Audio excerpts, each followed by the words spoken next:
مدحته القائل ولا يؤصي نعما ولا دون ولا يؤدي حقه المجتهد الذي ليس لصفته حد معدود ولا نعت موجود ولا أجل ممدود الذي فطر الخلائق بقدرته ونشر الرياح برحمته ثم الصلاة والسلام على أشرف الأنبياء والمرسلين والقاسم مصطفى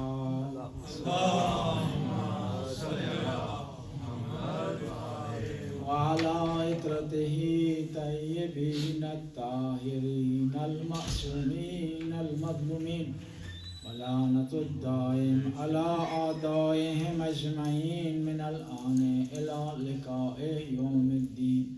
بسم الله الرحمن الرحيم. لقد كان لكم في رسول الله أسوة حسنة. صلوات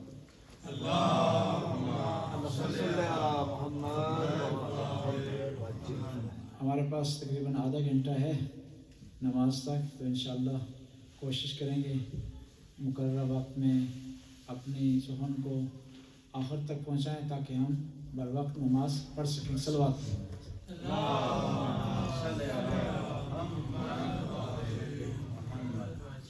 خداوند تعالیٰ ارشاد فرماتا ہے کہ تمہارے لیے اللہ کے رسول اسوہ ہے، نمونہ ہے، رول ماڈل ہے.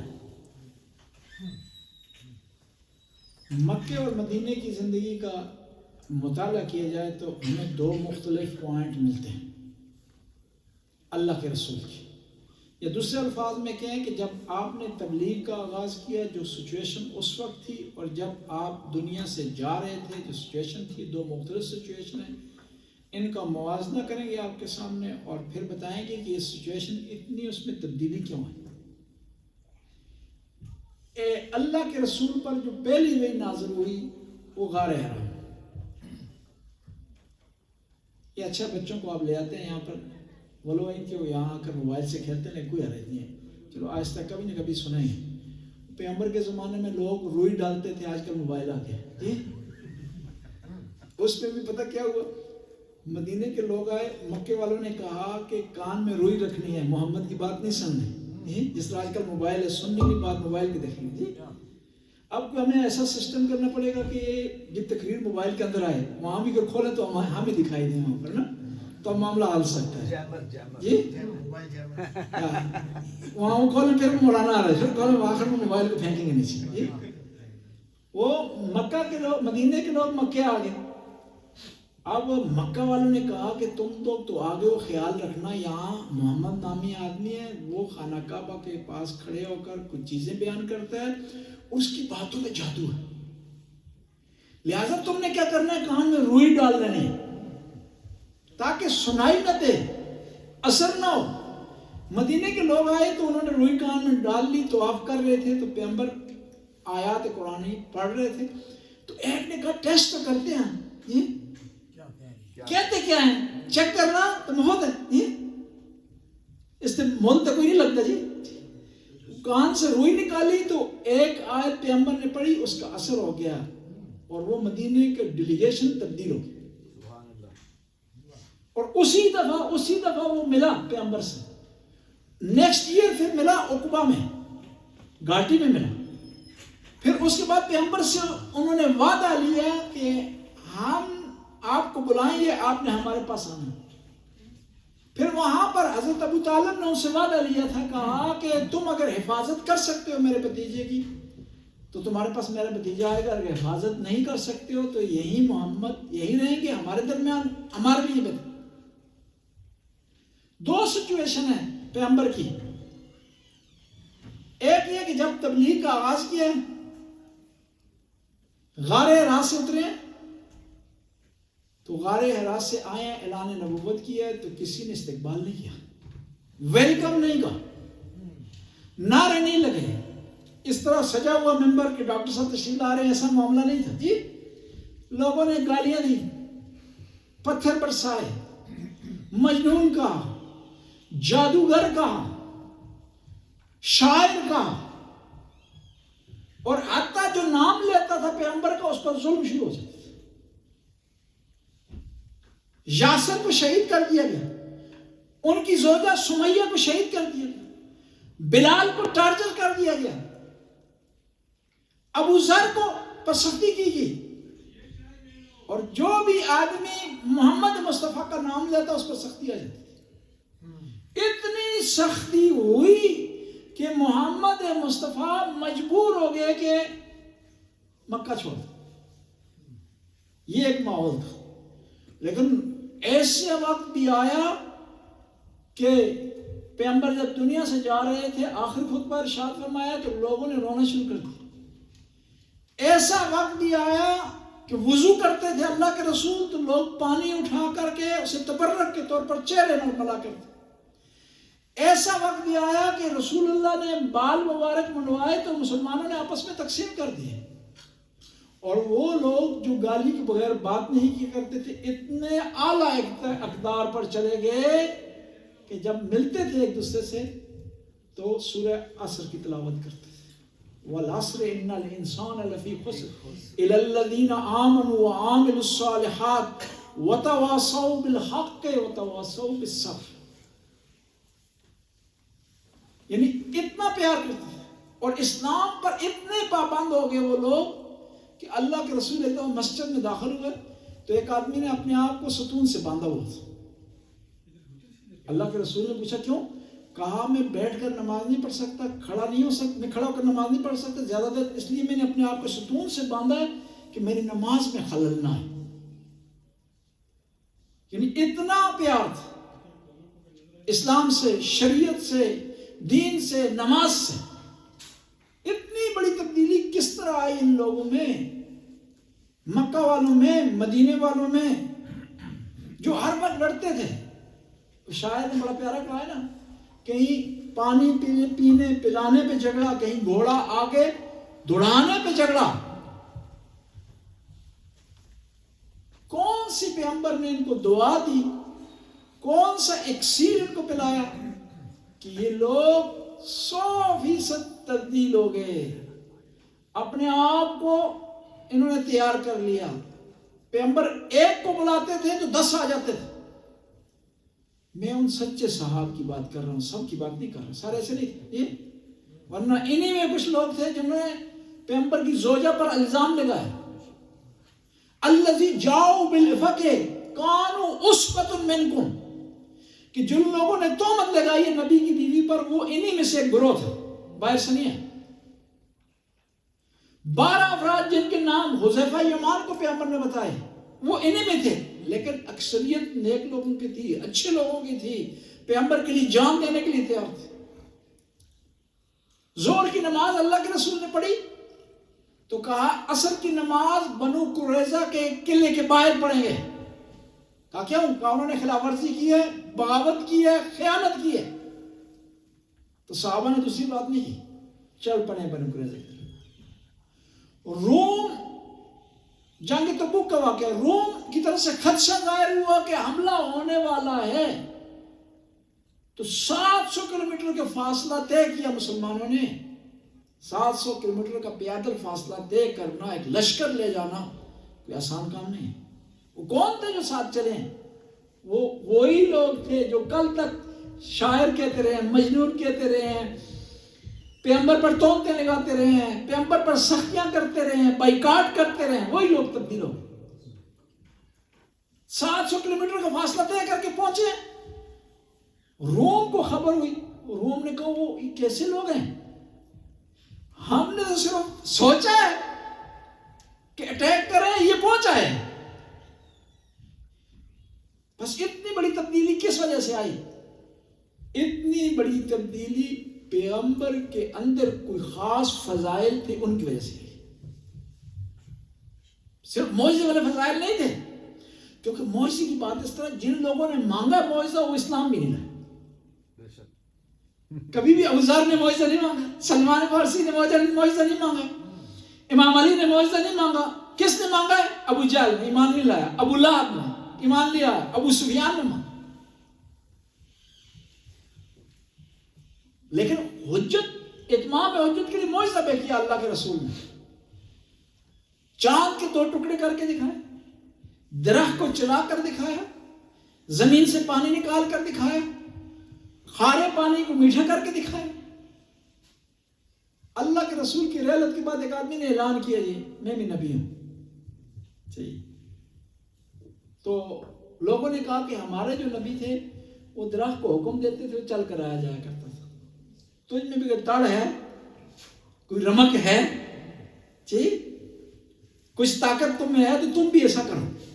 اس نے درخت کو 1 دفعہ کہا، 2 دفعہ کہا، درخت نہیں آیا. انہوں نے کہا کوئی مسئلہ نہیں ہے، انبیاء مغرور نہیں ہوتے، یہ اگر نہیں آ رہا تو ہم چل کر چلے جاتے.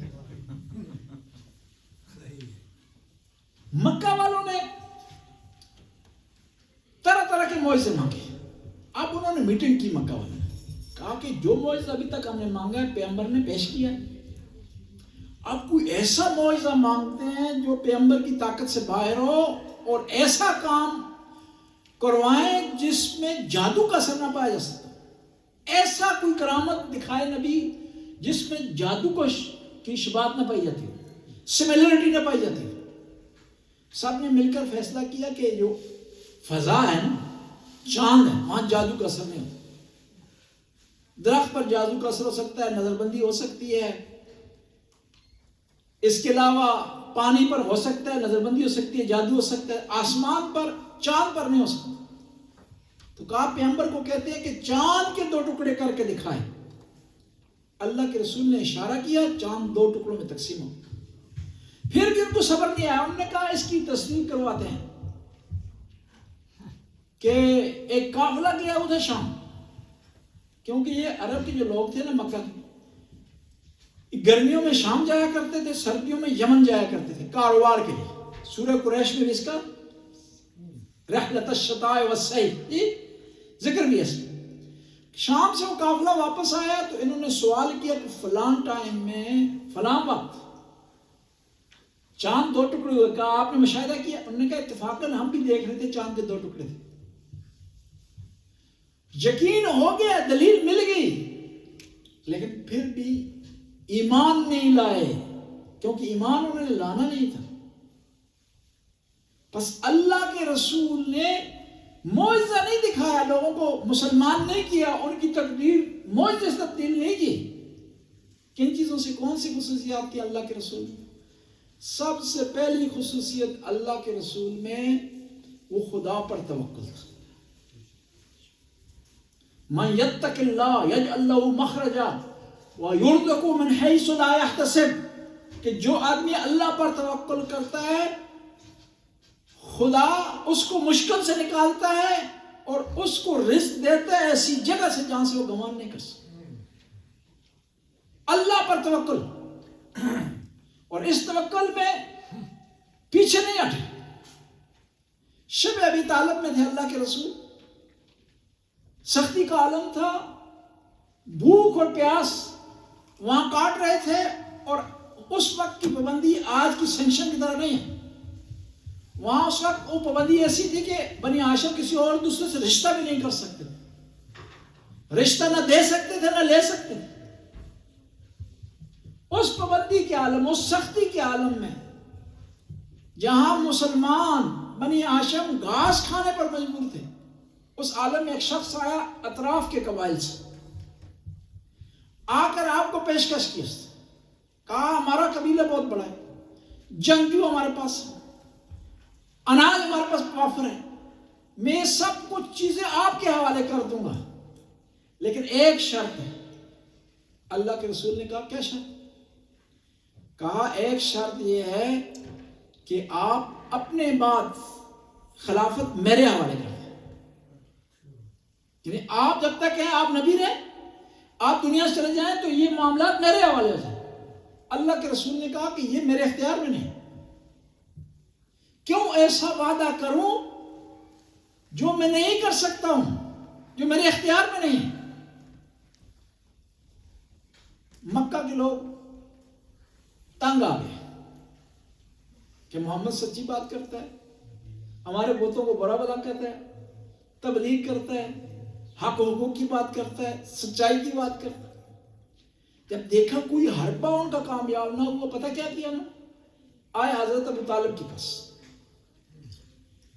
کہا کہ اپنے بھتیجے کو کہیں کہ ہم ہر قسم کی ڈیمانڈ ان کی پوری کرنے کے لیے تیار ہیں، اگر حسین و جمیل عورت سے شادی کرنا چاہتے ہیں، کیونکہ عرب کی دوڑ یہیں تک تھی نا جی، اس سے آگے جو ہے وہ ان کو کوئی معاملہ نہیں، کوئی فکر کرے، سوچ کرے، کوئی عقل کی بات کرے، انسانیت کی فلاح کے لیے بات کرے، یہی چیزیں وہ سیکھتے تھے، یہی جانتے تھے، اس لیے تکلیف ہوگی۔ محمد مصطفیٰ نے حقیقت بتائی، شادی کرنا چاہتے ہیں شادی کروا دیں گے، پیسے دینا چاہیے پیسے دے دیں گے، اگر مکہ کا سردار بننا چاہتے ہیں ہم سردار بننے کے لیے، بنانے کے لیے تیار ہیں، لیکن کیا کریں؟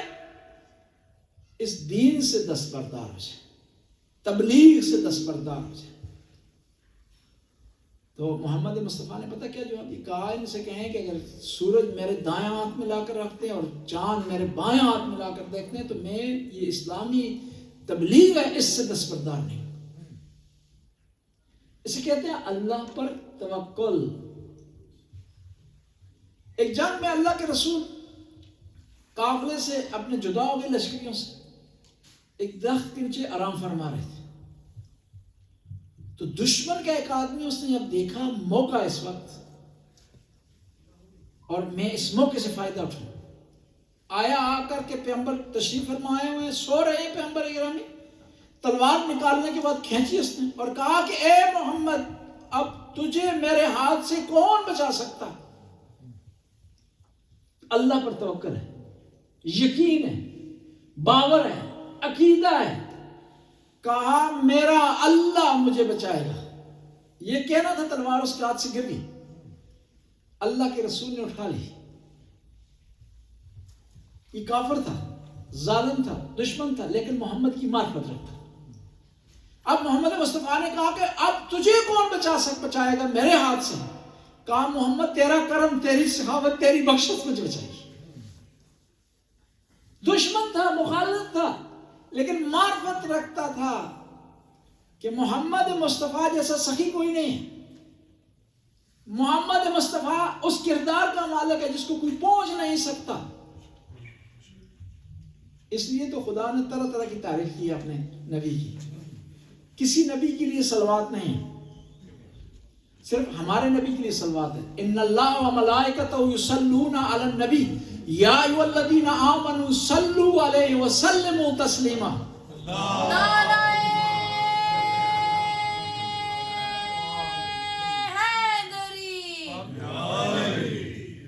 ہمارے نبی کی مختلف عنوان ہیں، ٹائٹل ہے، نبی ہے، رسول ہے، عبد ہے، محمد ہے۔ لیکن سوال ہی پیدا ہوتا ہے کہ یہ صلوات محمد پر نہیں ہے، عبد پر نہیں ہے، رسول پر نہیں ہے، نبی پر ہے، کیوں؟ کیونکہ جب سے یہ ہستی وجود میں آئی ہے، جو ٹائٹل ملا ہے، اگر صلوات اس ٹائٹل کے مطابق ہوگی تو صلوات اس زمانے سے ہوگی جب سے یہ نام رکھا گیا۔ ظاہری پیدائش کے بعد محمد نام رکھا گیا، اس سے پہلے محمد نہیں۔ رسالت تب ملی، رسول تب بنے کہ جب اعلان نبوت کیا، اس سے پہلے نہیں۔ آپ تب بنے کہ جب معراج پر گئے، سبحان الذی اسری بعبدہ لیلا من المسجد الحرام الی المسجد الاقصی۔ یعنی صلوات نہ معراج سے ہے، نہ ولادت سے ہے، نہ 40 سال سے ہے، بلکہ جب سے نبی ہے۔ پیغمبر فرماتے ہیں کنت نبیّا والآدم بین الماء والطین، میں اس وقت نبی تھا جب آدم تین اور پانی کے درمیان تھے۔ یعنی ان اللہ و ملائکتہ یصلون علی النبی، کہ اللہ اور اس کا رسول، اللہ اور اس کے ملائکہ درود بھیج رہے ہیں، کس پر؟ نبی پر۔ یعنی اس وقت جب آدم نہیں تھے اس وقت سے صلوات ہے، اور پھر جب صلوات ہے تو اکیلی محمد مصطفیٰ پر نہیں ہے، ان کی آل پر بھی ہے۔ کسی نے سوال کیا یا رسول اللہ ہم کس طرح صلوات پڑھیں؟ کہا لا تصلوا علیہ صلاۃ الابتر، مجھ پر ابتر صلوات نہ پڑھو۔ تو سوال کیا گیا ابتر صلوات کیا ہے؟ کہا یہ ہے کہ ابتر یہ ہے کہ مجھ پر صلوات پڑھی جائے، درود پڑھا جائے، اور میری آل پر درود نہ پڑھا جائے۔ اس لیے تو امام شافعی نے کہا یا اہل بیت النبوہ کفا بقدرکم من لم یصلی علیکم لا صلاۃ لہ، کہ آپ کی قدر و منزلت کے لیے اتنا کافی ہے کہ جو آدمی آپ پر درود نہ پڑھے اس کی نماز ہی نہیں۔ پس پہلی کوالٹی اللہ کے رسول میں یہ تھی کہ وہ اللہ پر توکل کرتے تھے، اللہ پر یقین رکھتے تھے۔ دوسری کوالٹی اللہ کے رسول میں اخلاص تھا، خالص کام تھا، دنیا کے لیے نہیں تھا، لوگوں کے لیے نہیں تھا، مال کے لیے نہیں تھا، پراپرٹی کے لیے نہیں تھا، اللہ کے لیے کام کرتے تھے، نتیجہ نکلے یا نکلے کام کرتے تھے۔ اور اس اخلاص کی بنیاد پر اللہ کے رسول کو خدا نے اتنا بڑا مقام دیا کہ وہ نبی جب نکلے ہیں مکہ سے تو 4 آدمی ساتھ چلنے کے لیے تیار نہیں تھے۔ جب دنیا سے جا رہے تو حجۃ الوداع کے وقت 1.5 لاکھ افراد تھا۔ یعنی جو آدمی اخلاص سے کام کرتا ہے، اللہ کے لیے کام کرتا ہے، ریاکاری سے اس کے کام پاک ہوتے ہیں، خدا اس کی مدد کرتا ہے اس دنیا میں بھی اور آخرت میں بھی۔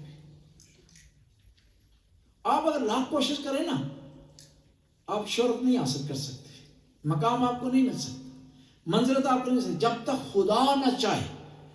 خدا تب چاہے گا کہ اس کے لیے کام ہوگا، اور کام میں اگر ریاکاری ہوگی، دنیا کے لیے کام ہوگا تو اس کا کوئی فائدہ نہیں۔ قیامت کے دن محشر کے میدان میں بہت سارے لوگ حساب کی منزل پر جائیں بڑے فخر سے اکڑ کر کے کہ بھئی میرے حساب میں بہت کچھ ہے، نیکی ہیں، نمازیں ہیں، عزاداری ہے، سینہ زنی ہے، گریہ ہے، میں تو جاتے ہوئے فوراً جنت میں چلا جاؤں۔ بعض لوگوں کو جلدی ہوتی جنت جانے میں۔ ایک آدمی تیز تیز نماز پڑھ رہا تھا، سپیڈ سے لگائی ہے، یہ سجدہ رکوع مکس ہو، اور میں نے پوچھا اتنی تیز نماز کیوں؟ کہا جی جلدی جنت میں جانا چاہتا ہوں۔ میں جی سپیڈ تو لائی ہوئی ہے نا، تو جنت کو بھی اگلا جاؤں جی، جو سپیڈ تم نے لگائی ہے جنت بھی پار کر جاؤ جی۔ جس طرح وہ جو ہے احد سے ایک آدمی بزرگ بھاگے مدینہ بھی کراس کر کے جی، تو زوجہ آ رہی تھی محترمہ، سے انہوں نے پوچھا کہ بھائی مدینہ کہاں؟ اس کا بدبخت ہے کہ بہن جی مدینہ کے تھے جی، بدبخت ہے بہن کوئی نہیں ہے، میں تیری بیوی ہے، ٹھیک ہے۔ دوسرا مدینہ پیچھے رہ گئے۔ بس یہ ہے کہ اخلاص، کچھ لوگ یہ سمجھتے ہوئے کہ ان کا بیلنس بھرا ہوا ہے نیکیوں سے، محشر کے میدان پہ جائیں گے تو فرشتے کہیں گے آپ کا اکاؤنٹ خالی ہے، کچھ بھی نہیں آپ کے اکاؤنٹ میں، وہ پریشان ہو جائیں گے، ٹھیک ہے۔ فوراً جو ہے وہ جس طرح آج کل ہوتا ہے نا، وہ فوراً بینک کو فون کرنا شروع ہو جاتے ہیں جی، وہاں یہ سسٹم تو نہیں ہوگا، وہاں وہ نہیں فرشتوں سے پوچھیں گے، کوئی اور علیحدہ سسٹم تو نہیں ہے کہ وہاں فون کیا جائے، چیک کیا جائے جی۔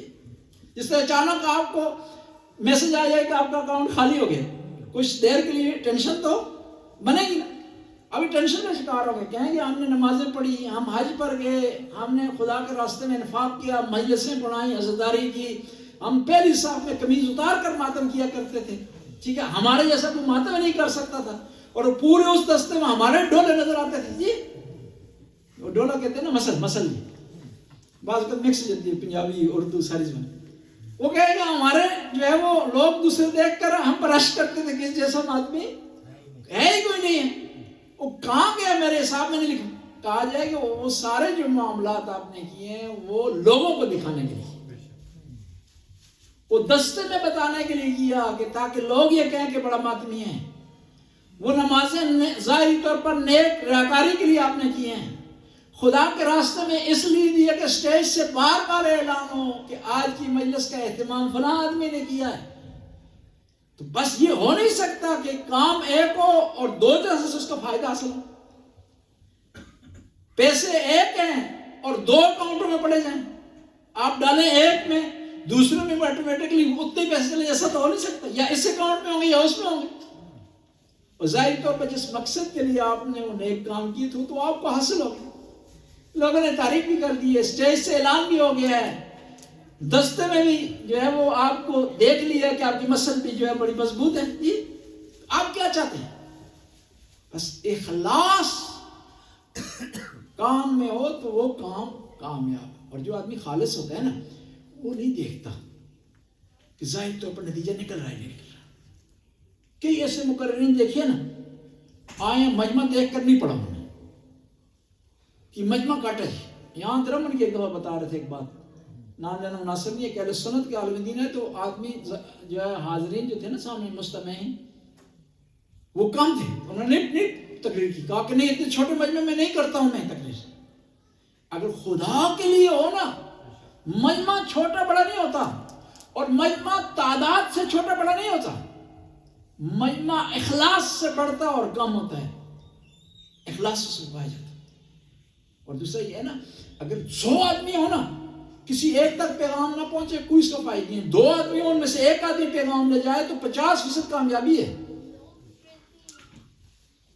اور اسلام میں نتیجہ نہیں ہے, اسلام میں کیا ہے اپنا فریضہ نبھانا ہے. دیکھیے نا حضرت ابراہیم کے وقت ان کو آگ میں ڈالنے کے لیے تیاری ہو رہی تھی, آگ بڑی زور شور سے جلائی گئی, تو اس آگ کو بجھانے کے لیے ایک پرندہ جا رہا تھا, ایک چڑیا جا رہی تھی جس کی نوک میں ایک قطرہ تھا پانی کا, جس کی چونچ میں ایک قطرہ تھا پانی. اتنی بڑی آگ, کسی نے کہا کہ یہ تو چھوٹے سے قطرے سے کیا کر رہی ہے, اتنی بڑی آگ کا مقابلہ کرنے کا. نہیں, مجھے پتا ہے کہ اس قطرے سے آگ نہیں بجھنے والی, لیکن میں اپنا فرض ادا کر رہی ہوں تاکہ میرا نام آگ بجھانے والوں میں لکھا جائے, روشن کرنے والے اور جلانے والوں میں نہ لکھا جائے. بس اخلاص جو ہے وہ بہت زیادہ امپورٹنٹ چیز ہے. پیغمبر کے اندر ان کی ذات مقدسہ میں اخلاص تھا, اس لیے پیغمبر کو کامیابی ہوئی, اس لیے خدا نے کامیاب کیا. اور اس کے مقابلے میں, اخلاص کے مقابلے میں پیغمبر نے کبھی کسی دھمکی کو برداشت نہیں کیا, اس سے متاثر نہیں ہوئے, کسی فوج سے متاثر نہیں ہوئے. وہ پیغمبر کا اخلاص اور توکل تھا. دیکھیں جنگ بدر میں 1000 کے لشکر کے لیے 313 نکل رہے ہیں, ظاہری طور پر تک نہیں بنتا. یہ وہی کر سکتا ہے جسے اللہ پر توکل ہو, یہ وہی کر سکتا ہے جس کے اندر اخلاص ہو.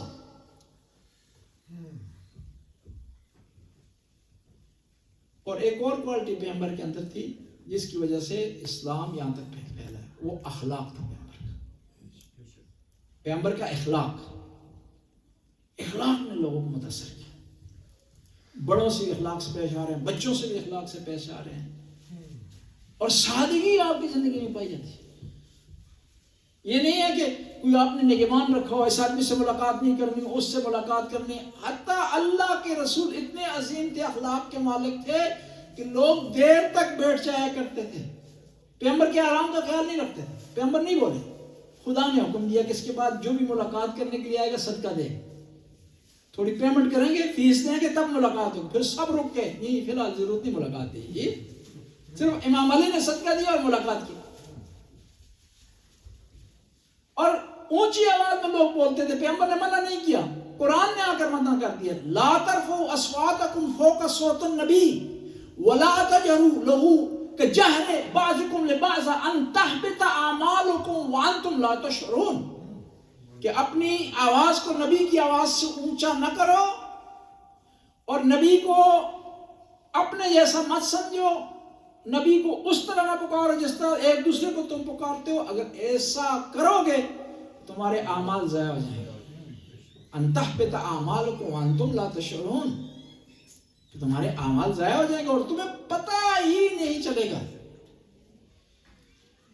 بس اللہ کے رسول اتنے عظیم اخلاق کے مالک, اور یہ اسلام جو پھیلا پیغمبر کے اخلاق سے, جنگ و جدال سے نہیں پھیلا, غزوات سے نہیں پھیلا, تلوار سے نہیں پھیلا, اخلاق سے پھیلا.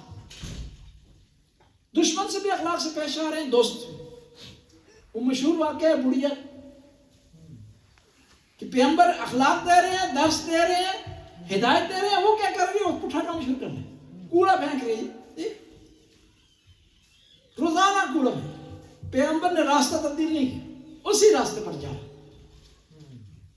پیغمبر نے کسی کو آرڈر نہیں دیا, اس سے بد کلامی نہیں کی, اس پر سختی نہیں کی. کیا کیا پیغمبر نے؟ وہ بیمار ہو گئے, اب 1-2 دن کوڑا نہیں کھا سکتے. اللہ کے رسول گزرے ہیں, دیکھا, محسوس کیا, کمی محسوس. کہ یہ عورت نے پھینک لی. پتہ چلا کہ بیمار ہے, اس کی عیادت کے لیے چلے. جب پیغمبر انٹر ہوئے نا, گھبرا گئی, پریشان ہو گئی, ٹینشن کا شکار ہو گئی کہ کیوں آ گئے. شاید انتقام لینا چاہتے ہیں, بدلہ لینا چاہتے ہیں, ریونج لینا چاہتے ہیں. اللہ کے رسول نے کہا کہ 2 دن سے تو نے کوڑا نہیں پھینکا, میں پوچھنے کے لیے آیا ہوں تیری طبیعت کیسی ہے, تجھے کسی چیز کی ضرورت ہو, کھانے کی ضرورت ہو, کسی حوالے سے کسی دعا کی ضرورت ہو. اور اللہ کے رسول کی اندر ایک اور خصوصیت تھی, وہ ایمانداری تھی. صداقت اور ایمانداری میں مکہ کے وہ لوگ جو آپ کے جانی دشمن تھے, آپ پر سختی کرتے رہے, لیکن کسی کو جرأت نہیں تھی کہے کہ محمد امین نہیں, کسی کو جرأت نہیں تھی یہ کہے کہ محمد صادق نہیں. پہاڑی کے اوپر تشریف فرمائے, سب لوگ نیچے اکٹھے, اور فرمایا کہ اگر میں تمہیں یہ کہوں کہ اس پہاڑی کے پیچھے سے ایک بہت بڑا لشکر آ رہا ہے جو تم پر حملہ آور ہونے والا ہے, اٹیک کرنے والا ہے, کیا تم لوگ یقین کر لو گے؟ سب نے کہا کہ ہم دیکھ رہے ہیں کوئی لشکر نہیں, لیکن ہماری آنکھیں دھوکہ کھا سکتی ہیں, آپ کی زبان میں کمی نہیں آ سکتی, لہذا ہم یقین کرتے ہیں کہ آپ سچ بول رہے ہیں. کہا اگر میں سچ بول رہا ہوں, میں سچا ہوں, امین ہوں, تو سنو میری اس بات کی تصدیق کرو. قول لا الہ الا اللہ تفلحون, کہ ہو کہ اللہ کے سوا کوئی معبود نہیں, اور کامیاب وہی ہے جو اللہ کو ایک مانے. محمد مصطفیٰ نے دین اسلام اس طرح پھیلایا. مباحث کافی ہیں کیونکہ نماز کا وقت ہو گیا ہے, اس لیے اجازت چاہتے ہیں آپ سے. اللہم صلی علی محمد و آل محمد. یا عالم یا علیم یا غفور یا رحیم, خدا اس قلیل سی عبادت کو قبول منظور فرما, ہمارے گناہوں سے درگزر فرما, نیک کام کرنے کی توفیق عطا فرما, برائیوں سے محفوظ رہنے کی توفیق عطا فرما. یا اللہ زمانے کے امام کے ظہور میں تعجیل فرما, ہمیں امام کے انصار میں سے قرار دے. ربنا آتنا فی الدنیا حسنہ وفی الآخرۃ حسنہ وقنا عذاب النار. اللہم صلی اللہ. اذان دے دیں. کیا ٹائم ہوا ابھی؟ 43. 43.